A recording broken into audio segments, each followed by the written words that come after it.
بسم الله والحمد لله والصلاة والسلام على رسول الله وعلى آله وصحبه ومن اتبع هداه أما بعد. En ce jour, le 19 du mois de Ramadan de l'année 1439 après la hijra de notre prophète Mohammed sallallahu alayhi wa sallam, nous avons pu bénéficier de cette allocution de notre cher Cheikh Tamir ibn Hadi Hafidahullah ta'ala. Et comme on a l'habitude de faire, une brève introduction avant la présentation de ce cheikh que nous avons appelé aujourd'hui.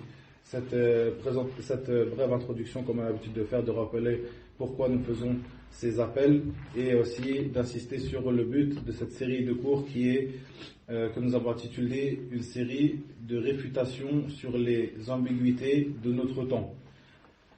C'est le troisième cours de cette année.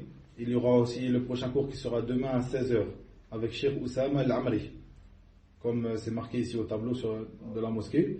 Donc demain à 16h avec notre Cheikh Oussama Al-Amri de Jeddah. Inch'Allah ta'ala. Aujourd'hui le cours est avec notre Cheikh Tamir Hadi d'Égypte. Il va faire sa présentation dans quelques petites minutes après l'introduction. C'était le troisième cours. Le premier cours était un cours avec notre Cheikh Khalid Othman Al-Misri Hafidahullah ta'ala, qui était un cours général sur l'importance des réfutations aux ambiguïtés, ces grandes ambiguïtés qui sont répandues de nos jours, l'importance de faire l'effort de réfuter ces gens-là et de répandre ces réfutations au niveau des musulmans et surtout auprès des gens de la masse, auprès des jeunes, etc. Le deuxième cours était une réfutation sur la secte des coranistes donnée par notre cheikh Shirad al-Sayyid Hafidahullah ta'ala, et ce troisième cours était sur l'athéisme, comme on a traduit approximativement en français ici. Donc l'athéisme et ses dangers pour les jeunes de la communauté. Le cours de demain sera aussi sur le sujet des réfutations et comment se fait la réfutation de groupes ou d'individus auprès des gens de la sunna. L'introduction aujourd'hui que je vais faire, c'est par rapport à certaines choses qui sont répandues auprès de certaines personnes par rapport aux réfutations. Les réfutations, comme vous avez pu entendre de nos mashayikh depuis le début de ces cours, le fait de faire des réponses aux gens de l'innovation et de les réfuter, cela fait partie de la plus grande manière ou de la manière la plus importante par laquelle se bat et combat le musulman contre les ennemis de l'islam. Bien sûr, ces réfutations appartiennent aux gens de science, mais que toi, lorsque tu as appris de ces gens de science et que tu as compris un sujet, il te convient d'appeler à cela, comme le Cheikh Tamir Hadi a rappelé à la fin du cours, le fait d'appeler à cela et de mettre en garde contre eux afin de préserver tes frères, tes sœurs, tes pères et tes mères, tous ceux qui forment la communauté du prophète Mohammed sallallahu alayhi wa sallam. Et comme le disait l'imam Ahmad rahimahullah ta'ala lorsqu'on lui a posé la question, donc l'imam Ahmad qui était parmi les grands imams avec l'imam Abu Hanifa, l'imam Malik et l'imam Shafi'i, les grands imams de cette communauté, l'imam Ahmad qui, lorsqu'on lui a posé la question sur une personne qui prie et qui jeûne et qui passe la nuit en prière, qui fait des adorations et qui est assidu dans cela, et une personne qui fait des réfutations aux gens de l'innovation, eh bien, quel est le plus aimé pour lui, auprès de l'imam Ahmed. Et l'imam Ahmed de répondre que celui qui jeûne et qui prie la nuit et qui est assidu dans ses adorations, celui-là il le fait pour lui-même, pour sa propre personne. Mais celui qui étudie la science et qui la répand auprès des gens et qui réfute les ambiguïtés, ce qui touche à l'islam, afin de dénaturer l'islam, eh bien cette personne-là, il fait partie des meilleurs. Il est meilleur que le premier qui est assidu dans ses adorations, car ce premier, il le fait pour lui-même, et ce deuxième, eh bien, il le fait afin de défendre la communauté. Donc son bien se retrouve auprès de chaque personne de cette communauté. Ces réfutations qui sont faites par nos savants et dont lesquelles nous profitons, et ces réfutations qui nous incombent à tout à chacun de ramener chez nous, de mettre en garde contre ces pensées qui sont des pensées destructrices, qui détruisent le manhaj, la méthodologie de chaque musulman ainsi que sa croyance, l'aqidah, as-sahiha, qui détruisent la croyance de nos frères et nos sœurs, de nos pères et nos mères. Eh bien, cela il incombe à tout à chacun de le rapporter chez lui et de le prêcher. Chacun le prêche en fonction de ce qu'il peut. C'est-à-dire que tu as entendu ces paroles-là, tu les as compris, tu as compris aujourd'hui qu'est-ce que l'ilhad, c'est-à-dire l'athéisme. Eh bien, alhamdulillah, c'est quelque chose que tu dois prêcher quand tu rentres chez toi. Tu mets en garde ton père, ta mère, tes frères, tes sœurs, ta femme, tes enfants. Et toutes ces pensées que nous détaillons, ce sont des pensées, comme on a déjà dit, qui sont très répandues. Ce sont des pensées qui sont très répandues ici, par exemple en France, ou dans les pays d'Occident en particulier, qui touchent aussi donc les terres d'islam, ça il n'y a aucun doute, mais en particulier dans ces pays d'Occident où ces ambiguïtés sont très répandues. Si tu vas dans beaucoup de mosquées, tu as l'habitude de prier dans beaucoup de mosquées ici en région parisienne, en dehors de la région parisienne aussi en France, tu peux trouver dans chacune de ces mosquées, ou dans la plupart de ces mosquées, des livres de ces gens de l'innovation, des livres sur l'ilhad, des gens qui appellent à cela l'athéisme. Parmi ces gens qui appellent à cela, même s'ils ne se revendiquent pas comme étant des athées, bien sûr ils ne peuvent pas se revendiquer comme étant des athées, car comme on va le voir ici dans la traduction approximative de ce cours, l'athéisme est pire encore que l'association, il fait partie des plus grands des péchés, de la plus grande forme de mécréance, l'athéisme. Regarde dans ta famille, il y a peut-être des gens et toi tu ne le sais même pas, parce que tu ne passes pas du temps à t'asseoir et à parler avec les gens de ta famille, tes petits frères, tes petites sœurs, ta mère, ton père, qui sont touchés par ces choses-là.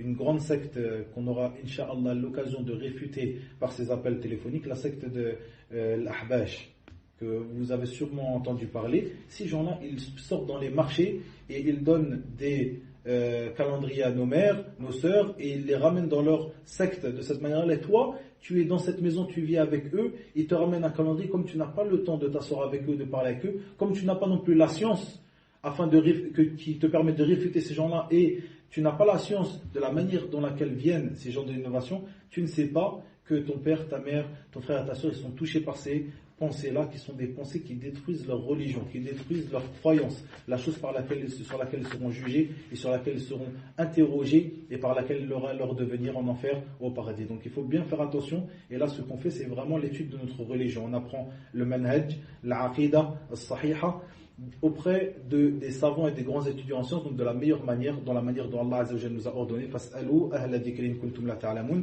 demandez aux gens du rappel si vous ne le savez pas. Une dernière chose par rapport à ces rappels, il faut bien savoir, comme on a eu l'occasion de le dire, que la personne qui se lance dans cela, le fait de faire des réfutations, de réfuter, de faire des réponses aux gens de l'innovation, il sera éprouvé. Et comme il le dit Allah Tabaraka wa Ta'ala, comme il le dit Allah Tabaraka wa Ta'ala dans son livre, Alladhina yuballighuna risalatillah wa yakhshawna wa la yakhshawna ahadan illa Allah. Et aussi dans ce deuxième verset où Allah Azza wa Jal dit, donc c'est la parole de Luqman à son fils, Al-Abd al-Salih, Luqman à son fils, il dit, Ya bunay, aqimis salah, wa'mur bil ma'ruf, wanha anil munkar, wasbir ala ma asabak, inna dhalika min azmi al-umur. Donc dans le sens approximatif de ces paroles, de ces deux versets, juste quelque chose de très important qui a été rappelé par nos savants dans ces cours, le fait que tu seras éprouvé. C'est quelque chose qui t'éprouvera dans ta vie, peut-être dans ta vie personnelle, dans ta religion. Le fait que tu fasses ces réfutations, car c'est quelque chose qui peut fâcher certains. Et on va finir donc l'introduction par un dernier point qui est très important de savoir. Il dit Allah Azza wa Jalla dans le premier verset que j'ai cité, dans le sens approximatif de ces paroles, ceux qui communiquent les messages d'Allah le craignent et ne redoutent nul autre qu'Allah. Et Allah suffit pour tenir le compte de tout.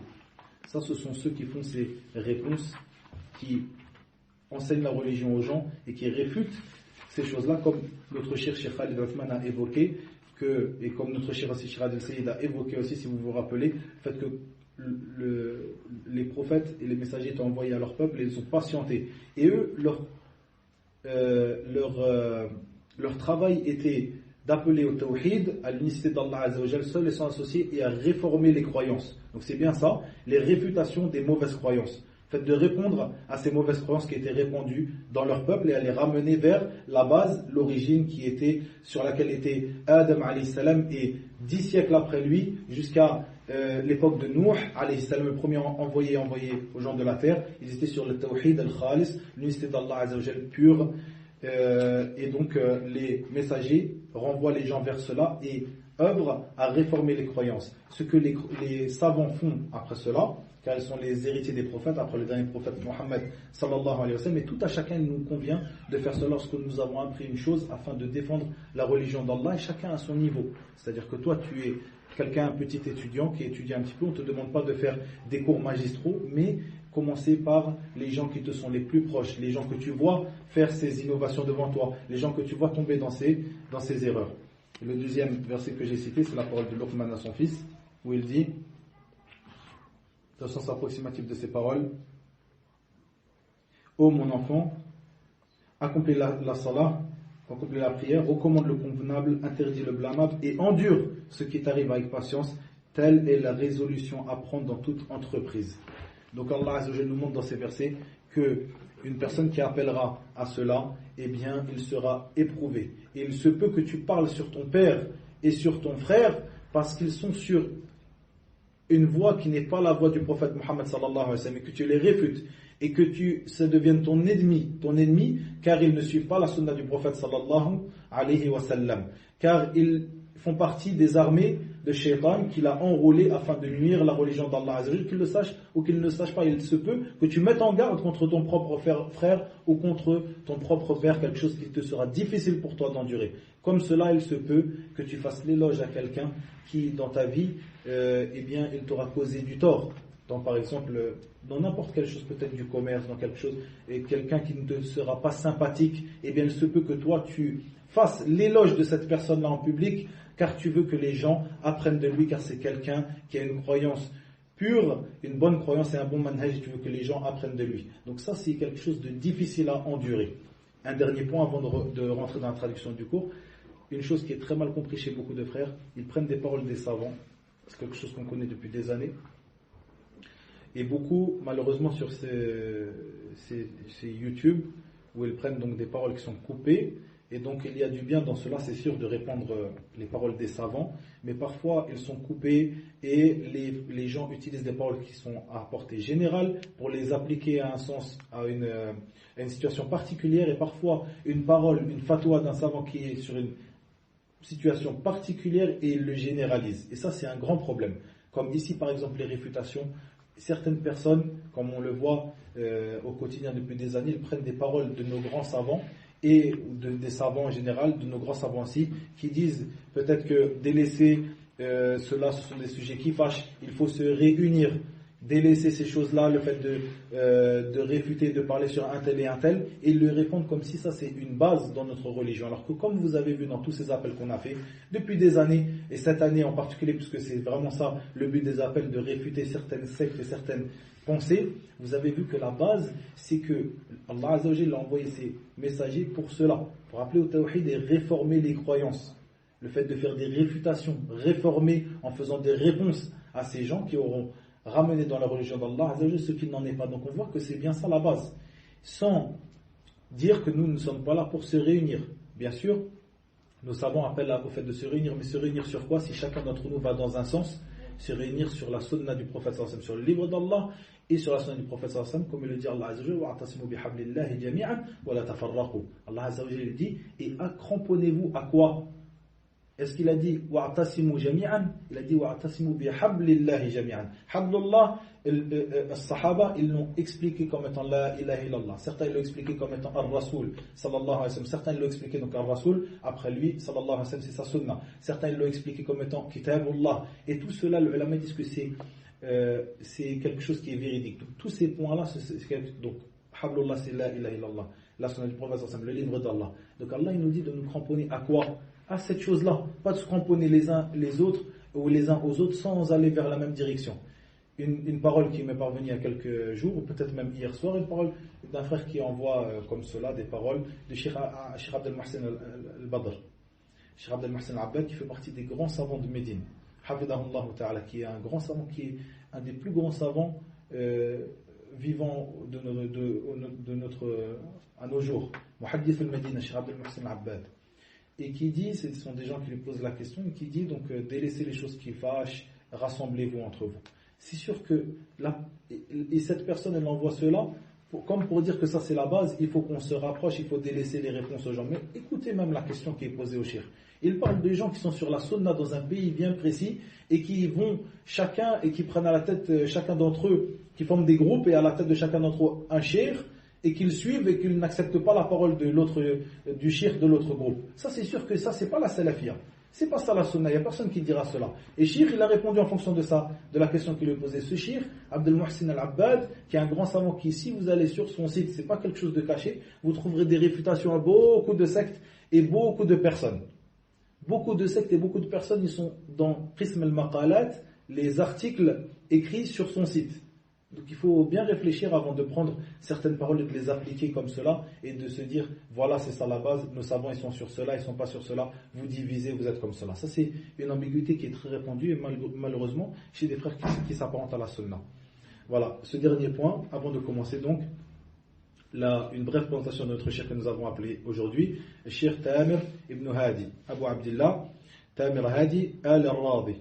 Cette personne-là, Hafidahullah, qui est parmi les mashayikh d'Égypte. C'est quelqu'un qui ne fait pas partie des savants. Comme je vous ai dit, on va appeler des savants, on va appeler des grands étudiants en sciences, on va appeler des gens qui font partie des grands savants, comme il y a eu dimanche matin dans une autre mosquée du côté de chez nous dans le 77, on a pu avoir notre cheikh Abdelrahman Mouhiddin, comme c'était un peu tôt le matin, comme c'est cheikh Abdelrahman, comme on a dit, il fait partie des grands savants de Médine. C'est un moufti dans la mosquée du prophète Sallallahu et la mosquée de Qiba. Il est déjà venu ici en France, on l'a déjà accompagné ici en France. Il était ici, on a profité de lui il y a quelques années. Cheikh Abdelrahman Mouhiddin, qui est un grand savant de la ville de Médine, on a réussi à l'avoir l'autre jour, c'était à 9h du matin, donc on n'a pas voulu venir ici, peut-être que les gens étaient occupés, etc. Mais on a fait ça dans une mosquée du côté de chez nous dans le 77 et l'audio elle est disponible, c'était des conseils généraux. Donc on a dit qu'on allait avoir des grands savants. Inch'Allah, ce qu'on a pu avoir. On a dit qu'on allait avoir des gens qui sont en dessous de cela, des savants, aussi des gens qui sont des grands étudiants en sciences, et tout cela il rentre dans Ahl al-Dhikr, qu'Allah Azza wa Jalla nous a ordonné de revenir pour apprendre notre religion. Fas'alou Ahl al-Dhikr in kuntum la ta'lamun. Demandez aux gens du rappel si vous ne savez pas. Et à chaque fois, on vous dit bien, afin que chacun s'éduque sur cela, on vous dit si cette personne est un grand savant, si cette personne est un savant, si cette personne est un grand étudiant en sciences, si cette personne ne sait pas si c'est un savant ou pas. On n'a pas entendu des gens de sciences dire de lui que c'est un savant. C'est possible que ce soit un savant, mais nous, on n'a pas entendu, donc on dit ce que les gens de science ont dit. Et c'est comme ça que tu sais qui est le savant. Tu dis, un tel est un savant. Pourquoi ? Parce que le frère un tel ou un tel a dit que c'était un savant ? Non. Parce qu'un tel parmi les savants l'a qualifié de savant, à partir de là, c'est que c'est un savant. Ça, on reprendra ça aussi au prochain cours, au cours de demain, puisqu'il y a des choses qui vont venir dans le cours qui ont attrait à cela, qui sont très importantes. Sur Maratib al-Ulama, qu'il y a les grands savants, on revient vers eux pour certaines affaires, ceux qui sont en dessous de cela, etc. En tout cas, tous ceux qu'on appelle, ce sont des gens qui rentrent dans la parole d'Allah Azza wa Jalla, fas'alu ahla dhikri in kuntum la ta'lamun, les gens du rappel, et que ce soit des grands savants, des grands étudiants en sciences, ils rentrent dans les gens du rappel de qui on apprend notre religion, avec qui on s'éduque. Notre cheikh Tamir Hadi, nos savants en Égypte, comme à la tête de notre père cheikh Hassan ibn Abdul Wahhab al-Banna, qu'on aura l'occasion d'avoir cette année, notre cheikh Khalid Uthman, notre cheikh Khalid Abdelrahman, cheikh Mohamed Saïd Raslan, cheikh Adil Sayyid, tous ces savants, ils connaissent très bien le cheikh Tamir Hadi, que lui-même a étudié chez certains d'entre eux il y a bien sûr de cela des années, comme c'est quelqu'un qui est un peu âgé, il a étudié chez certains d'entre eux qui font partie, qui sont aussi âgés, qui sont des savants qui sont âgés, comme notre cheikh Hassan ibn Abdul Wahhab qui a 95 ans aujourd'hui, qu'on aura l'occasion d'avoir cette année, Inch'Allah.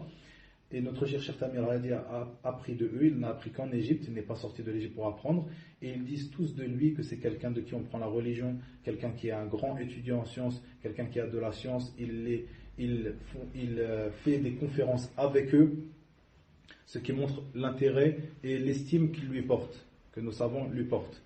Et cette personne qui est un petit peu âgée, donc qui a dépassé les 40 ans, notre cher Tamir Hadi, qui est imam et khatib dans une mosquée dans la contrée de l'Mounoufiya, en Égypte, à l'extérieur du Caire, qui est diplômé d'un master en Sharia de l'université de l'Azhar, bien sûr une université qui n'est pas une université salafi, mais il y a des grandes ambiguïtés, on va en parler dans les cours prochains, Inch'Allah, mais c'est l'université qui est devant les gens d'Égypte, donc voilà.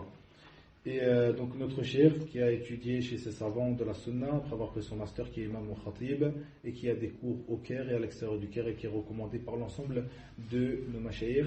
Il a aussi des ouvrages que je rapporterai la semaine prochaine, Inch'Allah. J'en ai donné un frère Abdelkarim pour qu'il le mette dans la mosquée. Je en rapporterai, je vous en distribuerai quelques-uns, Inch'Allah, de ces ouvrages à lui qui sont aussi préfacés par certains de nous savants. Notre cher Tamir Hadi qui a donné ce cours, qui était un cours très bénéfique aujourd'hui, il nous expliquait qu'est-ce que l'athéisme, et le danger de l'athéisme pour les jeunes de cette communauté. Le cheikh de nous dire que l'athéisme fait partie des sortes de mécréance. L'athéisme et de la mécréance fait partie des sortes de mécréance. Il nous dit que l'athéisme est plus dangereux que le shirk, l'association à Allah tabaraka wa ta'ala. Cette association à shirk qui est le plus grand des péchés. L'ilhad, l'athéisme est plus dangereux et plus grave que le shirk.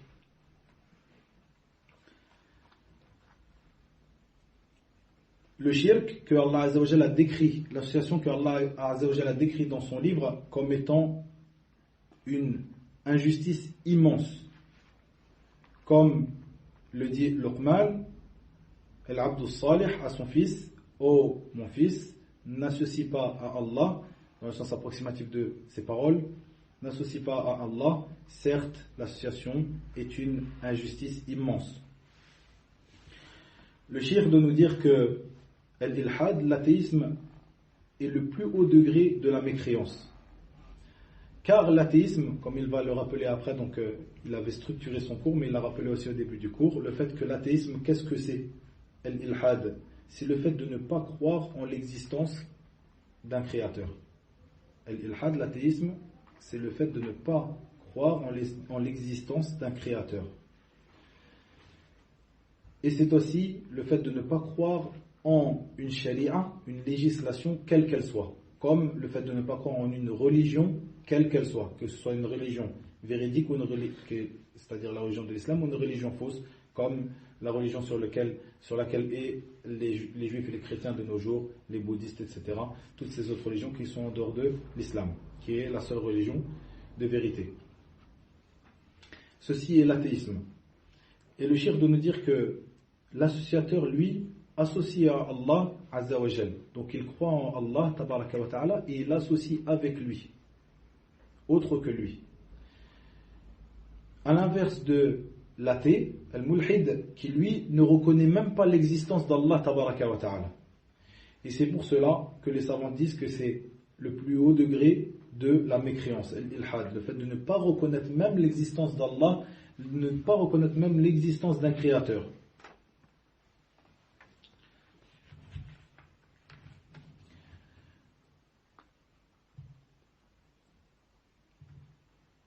Et le shirk de nous dire que l'association qui est le plus grand des péchés, que l'athéisme a surpassé dans le mal, cette association est le péché que l'ensemble des prophètes dont l'ensemble des prophètes a mis en garde lorsqu'il a été envoyé à son peuple. Et le prophète sallallahu alayhi wa sallam, lorsqu'on lui a posé la question sur cela, il dit c'est le fait que sur l'association, c'est le fait que tu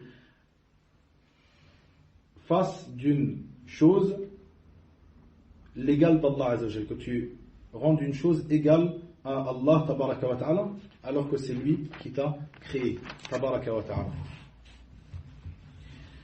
Le cheikh de nous rappeler aussi ce hadith où le prophète Mohammed sallallahu alayhi wa sallam dit: ne vous informerai-je pas du plus grand des péchés? As-sahaba de dire bien sûr ya Rasulallah, et le prophète sallallahu alayhi wa sallam de dire Ash-shirku billah. Ensuite il a dit en deuxième chose uquq al-walidayn ila akhir al-hadith.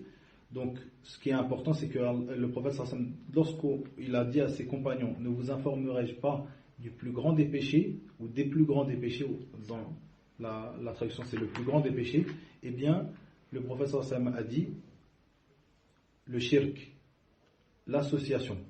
Donc ceci est le plus grand des péchés de par la parole de notre prophète sallallahu alayhi wa sallam, et le shirk nous évoque ces preuves, ce hadith là, pour nous montrer que si l'association est le plus grand des péchés, de ce que le prophète sallallahu alayhi wa sallam nous a dit, eh bien l'ilhad, l'athéisme, est au-dessus encore de cela, au-dessus encore de cette chose là. Et le cheikh de nous rappeler aussi cette parole d'Allah tabaraka wa ta'ala, où il dit dans le sens approximatif de ces paroles à son prophète Muhammad sallallahu alayhi wa sallam: nous avons certes révélé, alaykoum salam wa rahmatullah, et comme nous avons révélé à ceux qui t'ont précédé, si tu associais, alaykoum salam, eh bien nous rendrons certes vaines tes œuvres. Si tu associais, nous rendrons certes vaines tes œuvres. Le shirk de nous dire que si Allah Azza wa Jal a dit cela pour le shirk, pour l'association, eh bien, à plus forte raison pour l'ilhad, c'est-à-dire l'athéisme. Tous ces versets, ces hadiths, donc comme vous avez compris, le shirk nous les cite au début de cours pour nous montrer l'importance et le grand danger du shirk de l'association et de nous montrer aussi l'importance et le plus grand danger encore de l'athéisme. Et le shirk de nous dire que toutes ces paroles qui sont rapportées sur le shirk, eh bien, elles rentrent aussi dans cela, l'athéisme et plus encore. C'est-à-dire que l'athéisme dépasse cela. Comme cela aussi, le shirk nous dit que le shirk, comme vous le savez, l'association, c'est la chose, le péché par laquelle, le péché de par lequel Allah Azza wa Jalla ne pardonne pas à son serviteur s'il meurt sur cela, comme il le dit dans le sens approximatif de ses paroles. Certes, Allah ne pardonne pas qu'on lui associe quelque chose, mais il pardonne à celui qui veut en dessous de cela. Le shirk de nous dire que cette conférence sera divisée en 4 points. Le premier point, le sens de l'athéisme, le sens de l'athéisme, l'ilhad. Comme il nous dit, comme je l'ai rappelé au début du cours, mais je le rappelle ici, qu'est-ce que l'ilhad? C'est le fait de ne pas croire, l'athéisme, c'est le fait de ne pas croire en l'existence d'un créateur. C'est le fait aussi de mécroire en l'ensemble des religions, qu'elles soient une religion véridique, l'islam, ou toutes les religions qui sont des religions fausses, comme ce sur quoi sont les chrétiens, ou les juifs, ou les bouddhistes, etc., au jour d'aujourd'hui. Et toute autre religion qui n'est pas l'islam, qui est la seule religion de vérité. C'est le fait aussi de mécroire en l'ensemble des législations, de mécroire aussi en l'ensemble des messages et des messagers, des livres et des prophètes. L'athéisme, c'est bien cela. La deuxième chose, le deuxième point de cette conférence est, que le cheikh a rappelé ici, c'est le danger de l'athéisme. Le cheikh nous dit que toute chose dont Allah Azza wa Jalla a mis en garde d'un châtiment douloureux dans son livre, un châtiment douloureux qui atteindrait les gens qui tomberaient dans l'association, shirk, eh bien, l'athéisme est au-dessus de cela, rentre dans cela, c'est-à-dire que Allah Azza wa Jalla met en garde et annonce un châtiment douloureux à ces gens qui tombent dans l'association et à plus forte raison ceux qui tombent dans l'athéisme. Donc tout verset qui mettra en évidence le châtiment douloureux qu'a réservé Allah tabaraka wa ta'ala pour ceux qui seront tombés dans l'association, eh bien, il s'applique aussi aux gens qui seront tombés dans l'athéisme, et vous pouvez l'appliquer à ceux qui sont, vous pouvez l'appliquer en sens général, bien sûr, pas au cas par cas, à ceux qui sont tombés dans l'athéisme. Le troisième point, et c'est le titre de cette conférence, c'est le danger de l'athéisme pour les jeunes de cette communauté. Le shirk de nous dire, sache qu'Allah te fasse miséricorde, que il n'est pas une chose qui réforme les gens dans cette vie d'ici-bas que le jugement par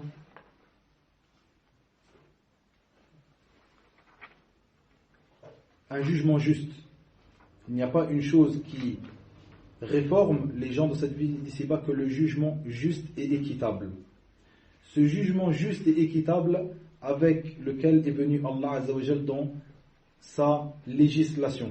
Car, en effet, comme nous le dit le shirk, la législation d'Allah Tabaraka wa Ta'ala, l'islam, ce n'est que de l'équité et de la justice. Et comme Allah Azza wa Jalla l'a rappelé dans plusieurs de ces versets, il nous ordonne d'être justes. Il nous ordonne d'être juste et équitable dans plusieurs versets de son livre Tabaraka wa Ta'ala, comme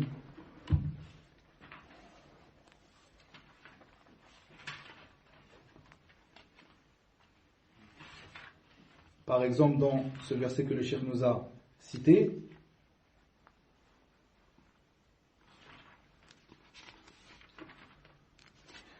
Dans le sens approximatif de ces paroles, certes, Allah commande l'équité, la bienfaisance et l'assistance aux proches, et il interdit la turpitude, l'acte répréhensible et la rébellion.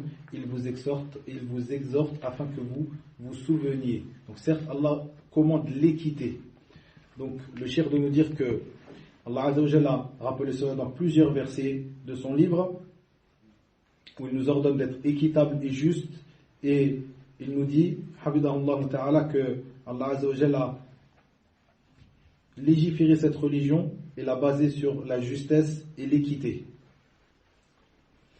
Et plutôt Allah Azza wa Jalla a légiféré la justesse et l'équité et a interdit l'injustice à sa propre personne et à ses serviteurs, comme il est venu dans ce hadith qui est rapporté par Abi Dharr al-Ghifari radiyallahu anhu, comme dans Sahih Muslim, où le prophète sallallahu alayhi wa sallam rapporte les paroles de son Seigneur Tabaraka wa Ta'ala dans un hadith Qudsi, où Allah Azza wa Jalla dit, dans le sens approximatif de ces paroles, je me suis interdit à moi-même l'injustice et je l'ai rendue interdite pour vous, donc ne soyez pas injustes les uns envers les autres.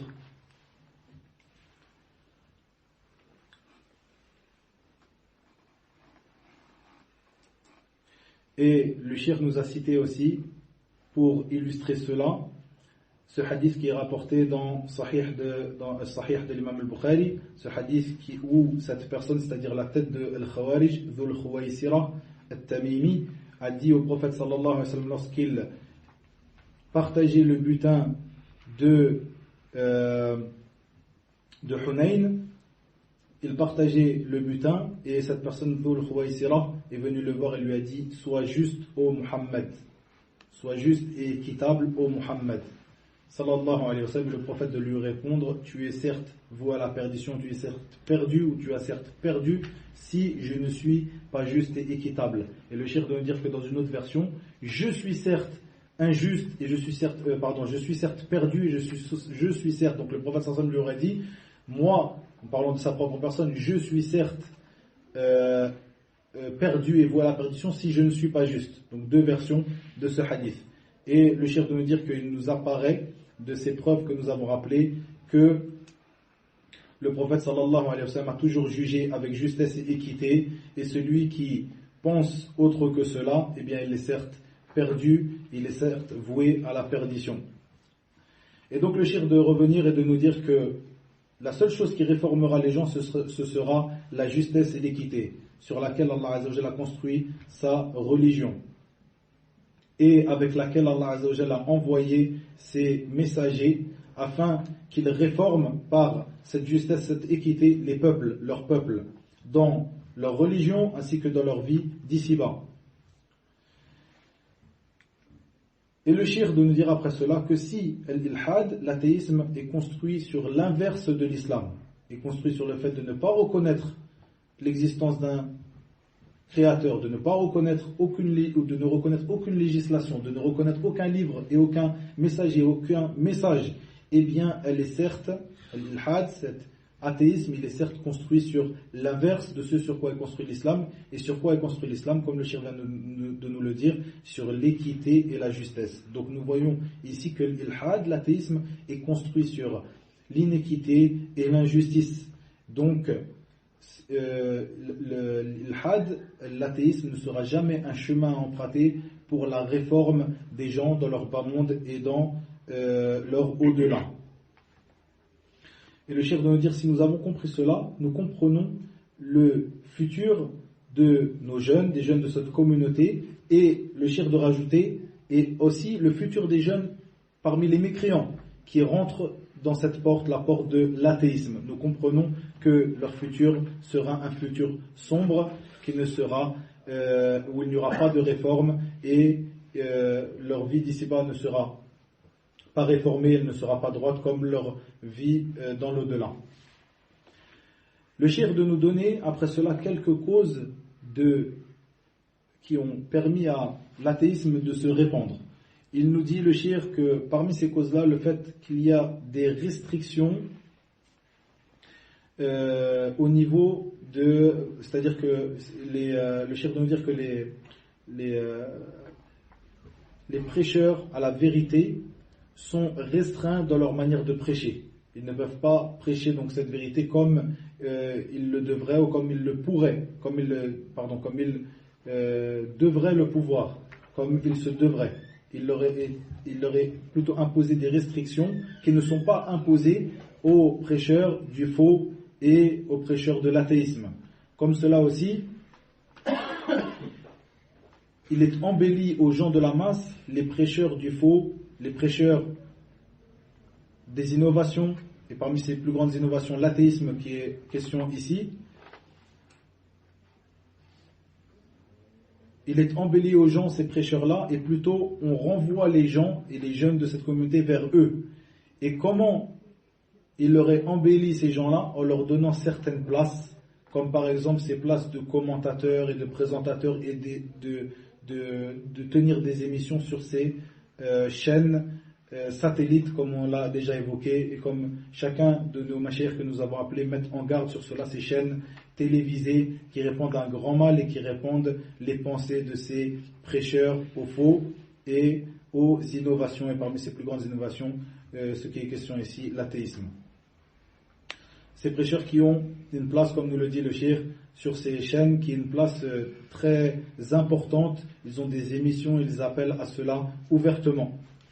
Et le cheikh de nous dire, alhamdulillah, la vérité est bien sûr toujours gagnante. Il ne faut pas croire comme la personne qui regarde cela, qui a un regard général ou extérieur, ou qui entend et qui voit ce qui se passe, donc qui pense que les prêcheurs à cette pensée, la pensée de l'athéisme, sont les gagnants, sont ceux qui auront vaincu la vérité, ce sont eux qui sont mis en avant. Non, alhamdulillah, al-haq, la vérité est toujours celle qui sera secourue par Allah Azza wa Jal, comme il le dit dans son livre, et c'est elle, donc la vérité, qui sera toujours celle qui triomphera, comme Allah Azza wa Jal le dit dans plusieurs versets de son livre. Mais plutôt, c'est quelque chose que nous ne pouvons pas mécroire. C'est une chose qui est devant nous, que ces gens qui appellent à ces pensées, qui sont des pensées destructrices, à ces pensées, parmi elles à l'athéisme, eh bien ils ont une certaine force et ils sont mis en avant. Et les gens les regardent et les écoutent par ces causes, à cause de ces choses que nous avons évoquées précédemment. Donc le cheikh de mettre en garde les jeunes contre cela et de nous dire que si nous réfléchissons un petit peu, nous voyons que al-ilhad, l'athéisme, eh bien il n'est appuyé par rien du tout, par aucune preuve, ni de la raison, ni de la saine nature, ni de la législation musulmane. Et toutes ces preuves, ces trois preuves que nous avons citées, donc les preuves de la saine nature, les preuves de la raison et les preuves de la législation, eh bien, elles vont plutôt à l'encontre de l'athéisme. Elles nous montrent, ces preuves-là, que l'athéisme est une pensée qui n'est pas acceptable. C'est une pensée que nous ne pouvons pas accepter pour les gens qui sont doués de raison, les gens qui sont sur une saine nature, les gens qui sont doués de religion, qui suivent une religion, eh bien, ceux-là ne peuvent pas accepter de rentrer dans l'athéisme. Le cheikh de nous dire que parmi ces dangers pour les jeunes, il y a, on revient encore une fois, le cheikh nous ramène encore une fois à la définition de l'athéisme, l'ilhad, qui est le fait de ne pas reconnaître l'existence d'un créateur. Le cheikh de nous dire que si ces personnes-là, ces jeunes-là, rentrent dans l'athéisme et ne reconnaissent pas l'existence d'un créateur, ce créateur qui leur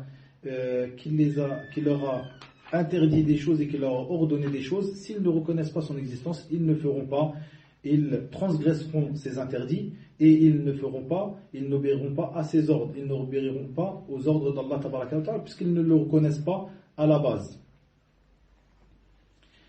Donc, si ils n'ont pas ce créateur qui leur interdit, qui leur ordonne, qu'est-ce qui pourra leur interdire de faire des turpitudes et du blâmable, et qu'est-ce qui pourra leur ordonner de faire des bonnes actions?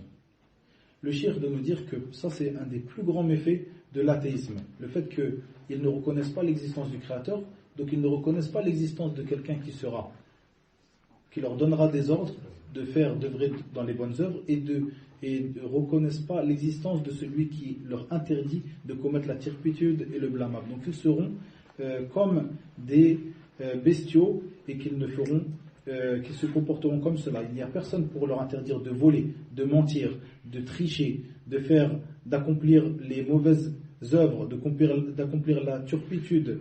Il n'y a personne qui pourra les empêcher de cela. Et l'appel et la prêche à l'athéisme, c'est une prêche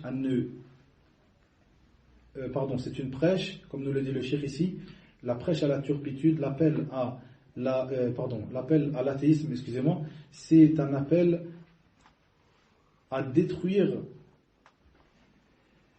les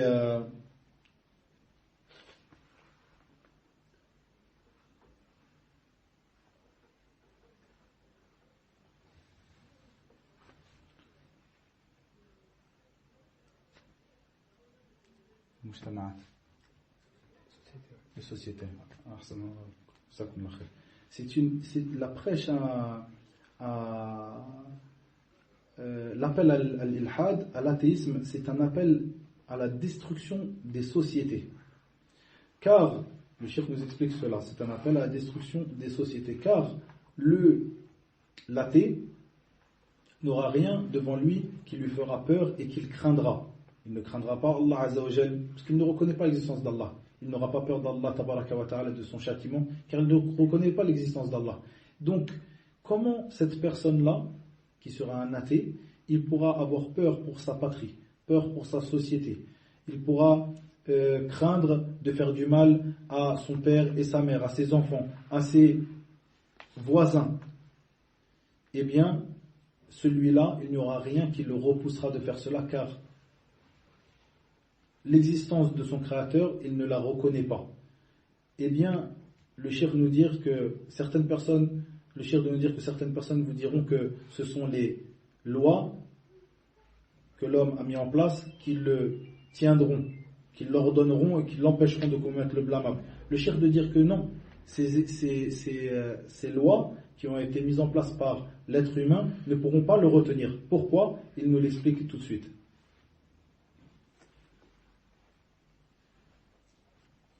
Le cheikh de nous dire, avant de nous expliquer cela, que les athées, ceux qui appellent à l'athéisme, refusent bien sûr l'ensemble des religions, qu'elles soient fausses ou véridiques, que ce soit l'islam ou n'importe quelle autre religion, et ils les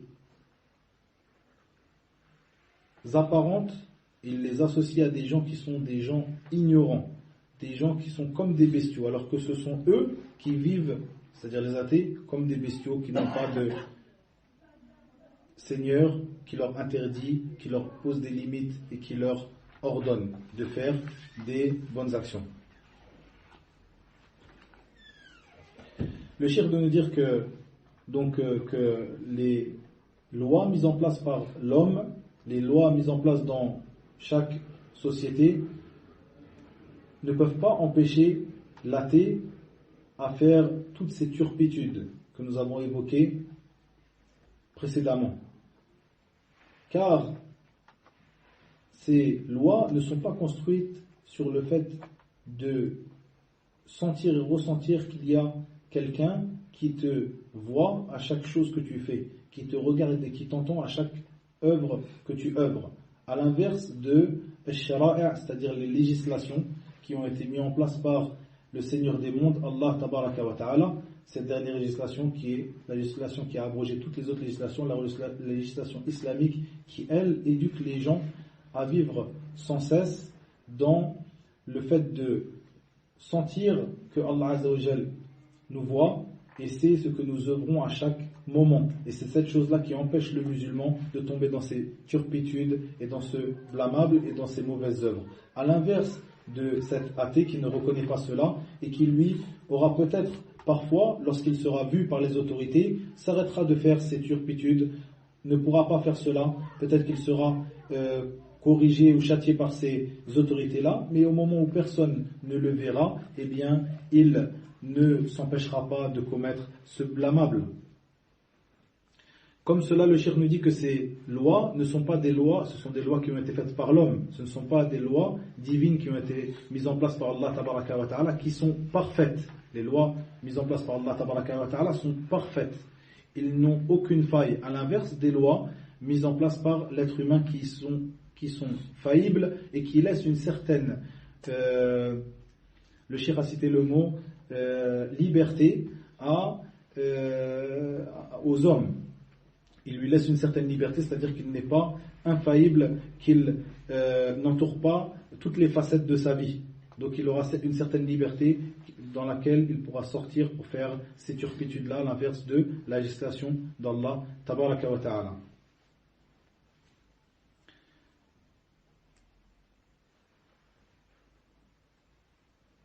Et le cheikh de nous dire qu'après cet exposé, vous voyez que la seule loi qui est juste et qui est construite sur l'équité et la justice, la seule loi qui réforme les gens dans leur vie d'ici-bas comme pour leur au-delà, eh bien c'est la législation d'Allah tabaraka wa ta'ala, bien au-dessus de la loi des hommes. Et le cheikh de nous rappeler, de nous donner cela en parenthèse, de nous dire que celui qui regarde ou qui étudie, qui écoute et qui lit la biographie, l'histoire des rois et des savants qui faisaient partie des athées, c'est-à-dire des rois, des gouverneurs, enfin des gens qui gouvernaient des peuples, des rois athées comme des savants athées, eh bien il voit que ce sont des gens qui ont fait maintes et maintes crimes, des crimes à l'humanité. Chose qui nous montre bien qu'il n'y a pas une chose, donc le cheikh nous dit à l'inverse donc des souverains et des savants musulmans qui, eux, reconnaissent donc l'existence de leur Seigneur et qui ont quelque chose qui les arrête. Donc, ils sentent que Allah Azza wa Jal les voit, les observe et sait ce qu'ils font. Donc, cette chose qui les arrête, à l'inverse de ces gouverneurs et ces savants parmi les athées qui n'ont rien qui les arrête devant eux. Donc, nous voyons maintes et maintes crimes, même des crimes contre l'humanité. Le cheikh de nous rappeler aussi ce hadith qui est rapporté par Mu'adh ibn Jabal radiyallahu anhu, où le prophète sallallahu alayhi wa sallam lui dit dans le sens approximatif de ces paroles: ô Mu'adh, ne te dirai-je pas ou ne t'informerai-je pas du droit d'Allah Azza wa Jalla sur ses serviteurs et du droit des serviteurs sur Allah tabaraka wa ta'ala. Et donc le prophète sallallahu alayhi wa sallam a expliqué à Mu'adh radiyallahu anhu que le droit d'Allah Azza wa Jalla, c'est qu'il l'adore et qu'il ne lui associe rien. Et le cheikh de nous dire que, regardez, ceci est le droit d'Allah tabaraka wa ta'ala, le plus grand des droits. Eh bien, l'athée ne respecte même pas ce droit-là. Le droit le plus important, le plus grand des droits, le droit de notre Seigneur tabaraka wa ta'ala. Donc, qu'en est-il du droit d'autrui? Vous ne pourrez jamais être apaisé face à un athée, car celui-là, s'il ne respecte pas le plus grand des droits et qu'il ne reconnaît pas le plus grand des droits, qu'en est-il donc du droit d'autrui? Il ne respectera jamais le droit de ses voisins, le droit de ses pères et de ses mères, le droit de ses enfants, le droit de sa famille, et il sera facile pour lui de transgresser ces droits. Donc cela, le cheikh nous l'évoque afin de nous démontrer les méfaits de l'athéisme pour la communauté, pour les sociétés en général. Et comme le cheikh l'a rappelé par le passé, que c'est un méfait immense pour les jeunes musulmans comme pour les jeunes non musulmans.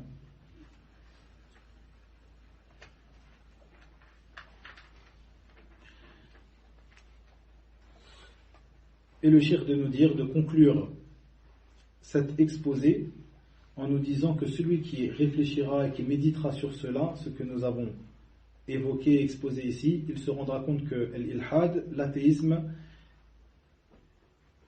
est une chose qui détruit la religion, qui détruit la société et qui œuvre à répandre les bas comportements et les turpitudes et les actes blâmables. Ça, c'est un résumé de ce qu'est l'ilhad ou du résultat de l'athéisme. Ensuite, le cheikh nous clôture ce cours en nous expliquant certaines preuves, ou en nous donnant certaines preuves du fait que l'athéisme est une religion, entre guillemets, caduque. Il nous dit que ces preuves sont des preuves que nous prenons de la législation, que nous prenons de la raison et que nous prenons de la saine nature.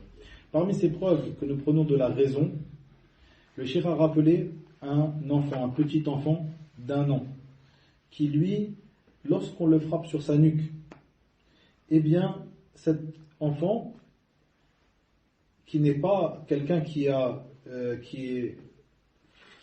comprend les choses, qui n'est pas une compréhension comme un adulte, eh bien lui, automatiquement, il se retournera afin de chercher quelle est cette personne qui l'aura frappé sur sa nuque. Et si on lui dit que personne ne t'a frappé, c'est arrivé comme ça, lui-même continuera à chercher la personne qui l'aura frappé.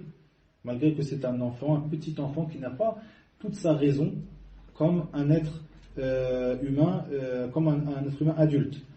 Eh bien, nous voyons, le cheikh nous donne cet exemple-là, il nous dit que c'est un exemple qui est donné par l'ulama, par les savants, pour réfuter les gens de l'athéisme qui, eux, leur religion et cette pensée, l'athéisme est basé sur le fait qu'il n'y a pas, donc il n'y a pas de créateur, donc que nous sommes arrivés comme cela, sans qu'il y ait quelqu'un qui nous a fait venir, qui nous a créés. C'est-à-dire que les gens sont créés sans qu'il y ait de créateur. Eh bien, les savants utilisent cet exemple, comme nous le dit le cheikh, pour nous montrer qu'il n'y a pas une chose sans qu'il y ait eu une cause et qu'il y ait eu un effet. Il y a une cause et un effet. Il y a eu un créateur, quelqu'un qui a fait la chose. Donc ici, il y a bien quelqu'un qui a frappé l'enfant. Et le cheikh de nous dire et de s'exclamer, qu'en est-il alors de toute la création que nous voyons autour de nous, du ciel et de la terre, du soleil et de la lune et de l'ensemble de cette création qui est une création immense. Comment aurait-elle être arrivée comme cela sans qu'il y ait eu un créateur qui l'ait créé? Aussi le cheikh nous donne comme exemple le fait que tu dises à un athée qu'il a été fait telle et telle chose avec ta femme, ou que ta femme même s'est fait tuer. Eh bien, si cette personne, on lui dit, voilà, une personne a fait telle et telle chose avec ta femme, une personne a tué ta femme, eh bien, excusez-moi, le cheikh de dire, ta femme a été tuée, ta femme, il lui a été fait telle et telle chose, c'est-à-dire qu'elle a été violée de cette manière-là, ta femme a été violée, et il n'y a personne qui l'a violée, il n'y a personne qui l'a tuée, mais elle a été tuée. Donc, cette personne-là, si vous lui dites cette chose-là à un athée, eh bien, il ne vous croira pas. Malgré que c'est ça sa pensée, c'est ça son mouvement, c'est ça sa religion. Le fait de penser qu'il n'y a pas de faiseur, il n'y a pas de créateur. Et malgré cela, si tu lui exposes les faits de cette manière-là, il ne croira pas en toi et il cherchera bien sûr la personne qui aura violé sa femme ou la personne qui aura tué sa femme. Donc il n'est pas véridique même dans sa pensée, même dans sa religion. Le cheikh de nous dire que cela fait partie des exemples les plus clairs qui montrent que c'est une pensée qui est caduque. C'est un mouvement, une religion, l'athéisme qui est caduque. Et le cheikh de nous dire que l'ensemble des personnes douées de raison parmi les savants et autres, tous ceux qui sont doués de raison sont d'accord sur le fait que l'athéisme est une pensée caduque, une pensée qui n'est pas viable. Et le cheikh de nous dire que parmi les meilleures réfutations et les réfutations les plus fortes que nous pouvons émettre aux athées, c'est ce qui a précédé le fait qu'il n'y a pas une œuvre qui est faite sans qu'il y ait une personne qui a œuvré cette œuvre. Il n'y a pas une chose qui est faite sans qu'il y ait eu une personne qui a fait cette œuvre-là. Et le cheikh de terminer en nous disant que nous voyons que dans la législation d'Allah Tabaraka wa Ta'ala,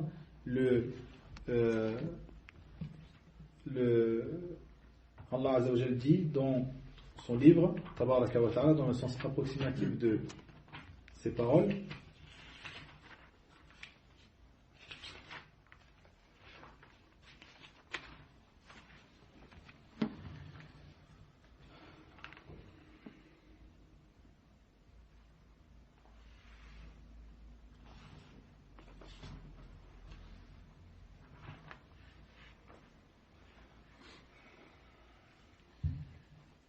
Ont-ils été créés à partir de rien ou sont-ils eux les créateurs?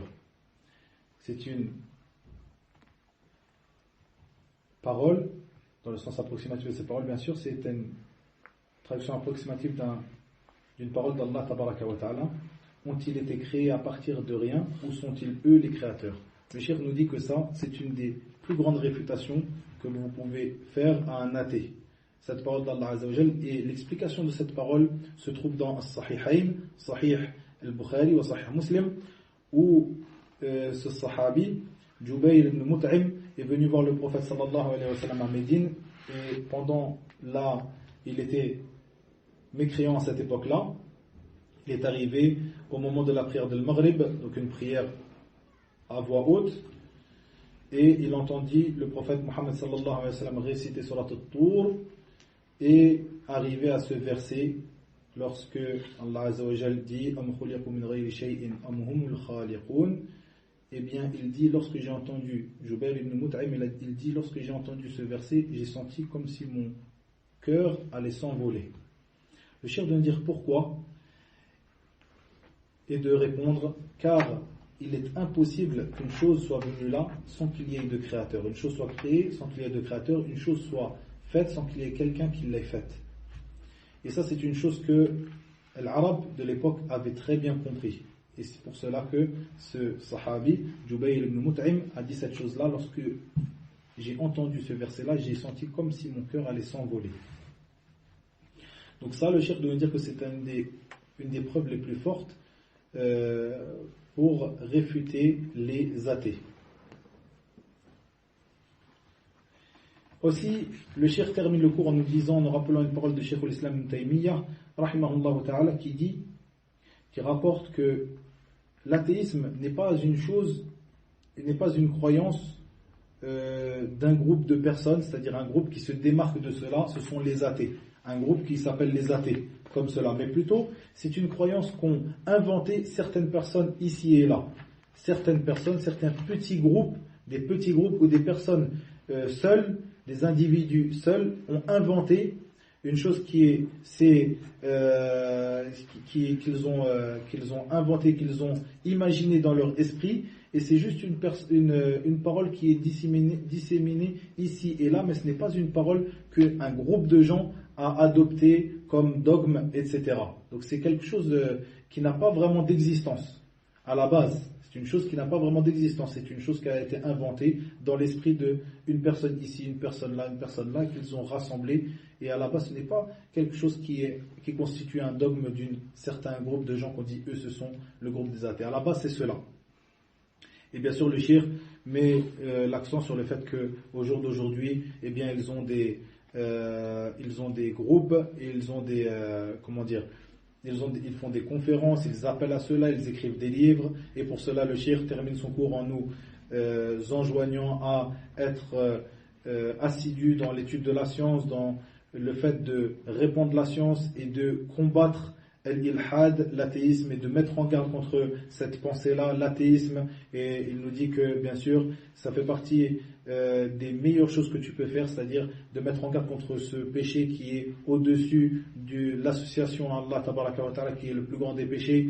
Il est obligatoire pour nous de mettre en garde contre eux et de répandre les mises en garde contre eux. Il est obligatoire pour nous aussi d'apprendre al-tawhid et de le répandre. Il est obligatoire pour nous, afin de combattre ces gens-là, d'apprendre al-tawhid, l'unicité d'Allah Azza wa Jalla, de le répandre, d'appeler à ce dernier, al-tawhid. Le cheikh nous enjoint à étudier la science et être assidus dans cela, dans l'étude de la science profitable, de la science du livre d'Allah et de la sunna du prophète sallallahu alayhi wa sallam, de répandre cette science-là et d'œuvrer, plutôt d'étudier la science, d'œuvrer selon cette science que nous avons appris, de la répandre et d'appeler à elle et de patienter sur ce qui nous atteint comme nuisance lors de notre prêche et de notre appel à cette science, la science du livre d'Allah et de la sunna du prophète sallallahu alayhi wa sallam. Et le cheikh de nous dire, sachez que les gens de la vérité sont peu, sont une petite poignée, mais lorsque tu sauras cela et que tu auras cette certitude, le fait que les gens de la vérité sont peu, un petit groupe, eh bien tu seras plus avide de demander la science et d'appeler à cela et de répandre la vérité et de combattre le faux. Et le cheikh de terminer en nous disant qu'il ne convient pas non plus que les gens de l'haq, les gens de la vérité, soient des gens qui soient connus comme des gens qui font des péchés, qui n'étudient pas la religion d'Allah Azza wa Jal, qui font telle et telle chose. Ils soient connus pour cela, et que les gens de l'innovation soient connus comme des gens qui étudient la religion, comme des gens qui sont des gens pieux, comme des gens qui soient comme cela. Ça, c'est quelque chose qui n'est pas acceptable. Donc pour cela, le cheikh nous enjoint à se démarquer par nos bons comportements et par nos œuvres pieuses et par l'étude de la science profitable. Wa ila huna wa billahi tawfiq wa sallallahu wa sallam wa baraka ala nabiyyina Muhammad walhamdulillah.